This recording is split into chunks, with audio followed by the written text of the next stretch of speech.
Mirador, parole directe, l'interview vérité ou la fine bouche ébanie. Mirador, ici, la parole est directe. Se dirige-t-on cette fois vers la tenue du procès du massacre du 28 septembre? La question se pose avec l'arrivée de l'ex-procureur général à la justice. Le nouveau ministre s'active déjà sur le terrain. Alphonse Charles Wright a réuni hier les membres du comité de pilotage. Ils ont notamment parlé de l'avancement des travaux de construction du tribunal ad hoc, mais aussi du plan de formation des magistrats et greffiers chargés de conduire ce procès attendu depuis 13 ans. Mais cette détermination rassure-t-elle? Pour autant, les victimes sont-elles associées à la démarche? Entre autres questions que nous posons à Maître Alpha Amadou Desba, le vice-président de l'OGDH et avocat des victimes. Il est en direct. Bonjour et bienvenue, Maître Amadou. Qui est parti, on va donc essayer de recontacter Maître Amadou Desba, qui est le vice-président de l'OGDH et avocat des victimes. On a vu Pendessa Alphonse Charles Wright qui s'active sur ce dossier et sur la tenue donc du procès. Tout semble indiquer que les choses vont aller vite. Oh, c'est ce qu'on a vu à son arrivée. Tout le monde a encouragé que ça parte vite. Mais moi, je dirais qu'il faut qu'il soit aussi intelligent pour ne pas noyer la justice. Vous savez, certains me reprochent d'avoir donné trop souvent des exemples sur l'international. Mais j'oublie que j'ai fait le droit international public, j'ai un regard sur l'international. Ailleurs, quand vous regardez des mécanismes des systèmes judiciaires, certains font tout pour limiter des dossiers sur lesquels la justice doit travailler pour concentrer tous les efforts sur des dossiers vraiment importants comme le 28 septembre. Mais si on disperse l'énergie de la justice, notamment pour poursuivre des acteurs politiques, des acteurs de la société civile, mais comment est-ce qu'on arrivera à ce procès? On va voir donc ce qu'en pense Maître Alpha Amadou Desba. Il est de retour. Bonjour et bienvenue, Maître. Bonjour Arisatou. Bienvenue. On a appris hier que le ministre de la Justice a réuni le comité de pilotage du procès du 28 septembre, Charles Wright, qui s'active donc sur ce dossier. Est-ce que ça vous rassure? Est-ce que vous avez l'espoir de voir enfin ce procès se tenir 13 ans après les faits? Oui, effectivement, nous sommes vraiment dans l'espoir, puisque, comme vous l'avez indiqué, ça fait 13 ans que nous attendons que justice soit rendue. En tout cas, les actuellement, d'autant plus que nous avons la détermination de M. Charles Wright qui a Mamadi Doumbouya. Donc, puisqu'il y a la volonté politique, nous estimons qu'il est fort possible que le procès se tienne aux dates indiquées par le ministre. Alors, quel est l'acte cette fois-ci que vous appréciez, qui n'avait jamais été auparavant posé par les autorités, au point que vous vous dites que cette fois-ci est la bonne? Écoutez, c'est déjà dans le discours et dans le pragmatisme. Et le bâtiment qui doit servir de cadre est achevé à près de 90%. Moi, je suis allé sur le chantier. J'ai vu que les travaux avancent. Les ouvriers qui sont à l'œuvre active réellement pour que le bâtiment là soit opérationnel. Et ensuite, il y a aussi le fait de communiquer souvent sur l'état d'avancement du dossier, ce qui n'était pas le cas. Il y a eu des arrêtés qui ont été pris récemment par le garde des Sceaux. Et ensuite, le discours qu'il nous a tenu quand il nous a reçus la semaine dernière. Donc tout cela, mis bout à bout nous permet quand même de nous rassurer davantage que, en tout cas, il y a la volonté de tenir le procès. Parce que la volonté est essentielle dans de telles situations. Donc, nous pensons que la détermination que nous connaissons de Charles Alphonse Wright, nous pensons que si cette volonté-là se poursuit et que le soutien qu'il a du colonel se poursuit, se matérialise par des actes, nous pensons qu'effectivement, nous verrons bientôt le bout du tunnel.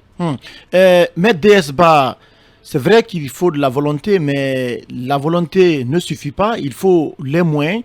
récemment, c'est le ministre de la Justice, Garde et Social Rights qui a instruit, je crois bien, le tribunal de première instance de Dixine et puis les différents parquets d'ouvrir une information judiciaire sur un présumé détournement de 53 milliards de francs guinéens qui était destiné à l'achat de matériel balistique et d'équipement pour notamment aller rapidement vers la tenue de ce procès.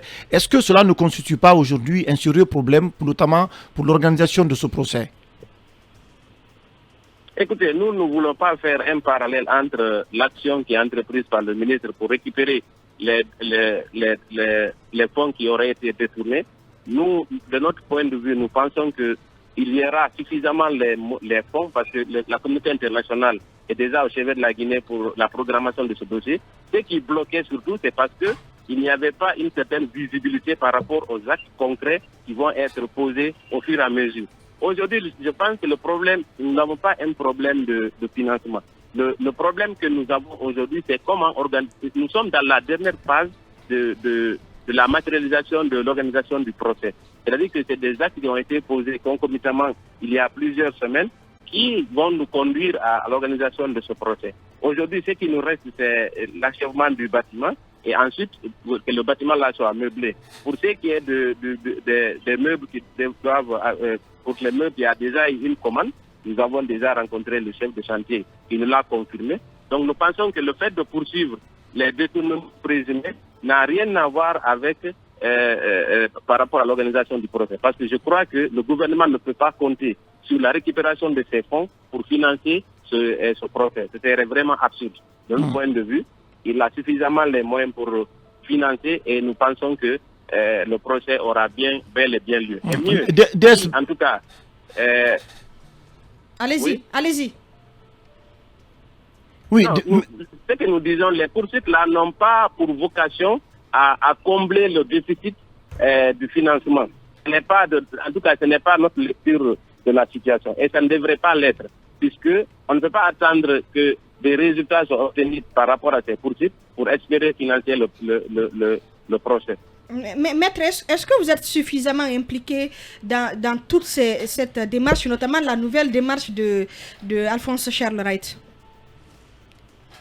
Écoutez, en tout cas, il est à notre écoute. Nous l'avons rencontré. Il nous a exprimé sa volonté de collaborer avec nous. Mais malheureusement, nous ne sommes pas dans le comité de pilotage. Nous espérons que notre demande va être acceptée prochainement parce que nous pensons et nous estimons que les victimes doivent être réservées aussi au niveau de ce comité de pilotage parce qu'il est important que l'appel, en tout cas les préoccupations des victimes soient suffisamment prises en compte au moment de prendre les décisions. Parce que le plus important, c'est le procès là, c'est pour les victimes et pour toute la Guinée. Donc, si les victimes ne sont pas auprès des débats en ce qui concerne les démarches à suivre pour l'opérationnalisation de ce procès, nous pensons quand même qu'il y a un petit hic à ce niveau qui va être réglé très prochainement. Oui, au-delà des moyens de la volonté, est-ce que vous pensez qu'il y a toutes les garanties pour le respect des droits des parties? Écoutez, ça c'est l'une de nos exigences quand nous l'avons rencontré parce que nous sommes absolument déterminés à aller à ce procès, mais pas à n'importe quel procès. Parce qu'il faut comprendre que c'est la première fois qu'un tel procès va se tenir en Guinée et nous exigeons qu'il réponde aux standards internationaux. On ne peut pas aller dans un procès pour juste une parodie de justice. Nous l'avons déjà relayé dans tous les canaux possibles. Nous avons rencontré tous les acteurs impliqués internationaux et du même avis parce qu'il faut un réel procès pour que la Guinée démontre suffisamment qu'elle a la possibilité de juger cette affaire. Parce que n'oubliez pas que la CPI la Guinée est déjà sur examen préliminaire depuis 2010. Donc ce procès doit répondre à tout ce qu'il est nécessaire pour que toutes les parties d'abord comparaissent à l'audience et que le procès soit juste équitable. Que ne soit pas une simple, que ne soit pas une parole de justice. Donc nous y veillons. Si nous constatons que toutes les garanties ne sont pas apportées par rapport à un tel procès, je pense que nous communiquerons là-dessus. Mais pour l'instant, le ministre s'est engagé résolument dans l'organisation du procès juste et équitable qui répondra certainement aux standards internationaux. Justement sur ce point, puisqu'en répondant tout à l'heure à la question de Khalil, vous dites que vous ne pouvez pas aller à n'importe quel procès. Nous avons reçu l'autre fois dans ce même studio Maître Yomba Kourouma qui a dit que si on veut réellement un procès sérieux, on ne peut pas le faire avant le 28 septembre prochain. Vous pensez que c'est possible? Écoutez, moi je ne voudrais pas commenter Maître Paul Yomba Kourouma parce qu'il est déjà l'avocat de la partie adverse. Mais ce que je peux dire, c'est que nous sommes dans la même logique d'avoir un procès équitable, un véritable procès. Maintenant, pour ce qui est de la faisabilité, laissons les choses se préciser. Si on se rend compte qu'il est absolument impossible de tenir le procès à date, ensuite nous communiquerons. Mais pour l'instant, nous faisons absolument confiance au ministre de la Justice et nous estimons que le délai qu'il a librement souscrit sera respecté. En tout cas, c'est de la responsabilité de l'État et il y va de la crédibilité de notre pays, non seulement à l'égard des victimes, mais également à l'égard de la communauté internationale.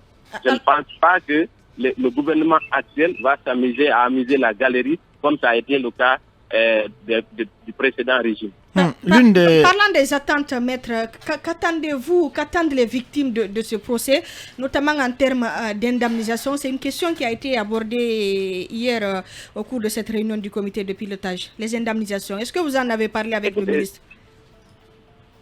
Effectivement, nous en avons parlé avec lui parce que le premier objectif, c'est d'abord que la justice soit rendue équitablement et que les auteurs et commanditaires de ces actes soient punis à la hauteur de leur forfait, mais ensuite que le fonds d'indemnisation qui a été annoncé soit alimenté.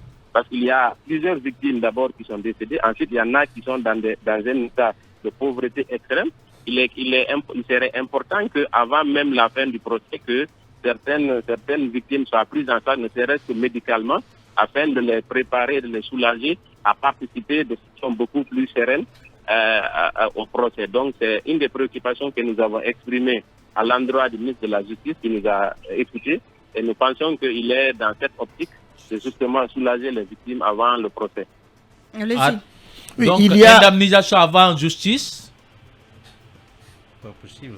Ce n'est pas une indemnisation proprement dite, c'est-à-dire que c'est un fonds qui va être alimenté et qui va permettre de soulager un certain nombre de faits. Parce qu'il y a des victimes qui sont malades, il y a que des questions pourraient être réglées en attendant, parce qu'on ne sait pas combien de temps le procès pourrait durer, et ensuite que la véritable indemnisation sera faite après évidemment la décision qui sera rendue.